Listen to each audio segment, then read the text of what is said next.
what I do to make the class more engaging, I tell them to do it on the board most of the time. And if they are having any issue, I tell them to do it on their notebook, then send me a picture later. And sometimes, as I told, I do some video lessons to engage them in the classes. Okay, greetings, Mr. Protik. Yeah. Welcome to our discussion, active versus passive online learning. I appreciate you giving us your time. Okay, so the first question, how do you know when an online student is not paying attention, and what do you do to get them involved again? Okay, so to start with, I think every student is different on their own. Some might be very interactive, some might be less interactive. So what I do especially is I find interest in them. I find their own interest. Sometimes I can talk a bit off topic just to bring their attention.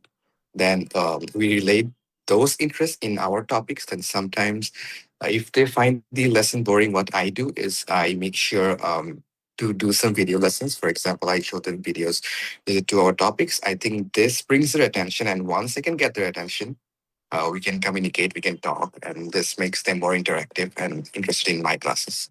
Okay, let's take that a step further. Why is it a problem when a teacher does most of the talking? And how do you make sure the student is actively involved?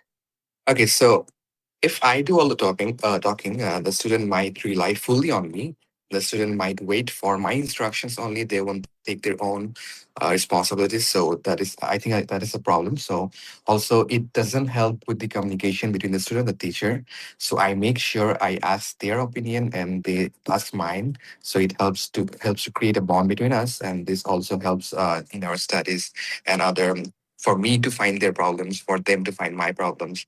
So this is what I think.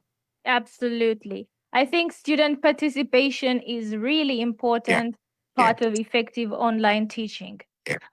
Okay, what online tools do you use to keep students active during a lesson? So most of my classes, I'm sharing my screen like almost 90% of the time because this I think this is the best way to show them my notes, show them my work, and what I do to make the class more engaging. I tell them to do it on the board most of the time, and if they are having any issue, I tell them to do it on their notebook, then send me a picture later.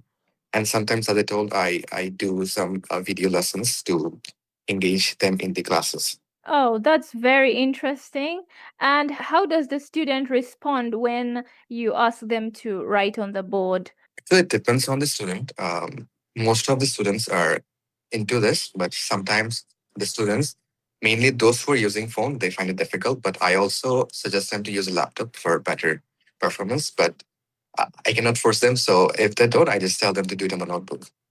Okay, thank you so much for making learning accessible to our students. We are so proud of you to be part of the Merit Tutors family. Thank you.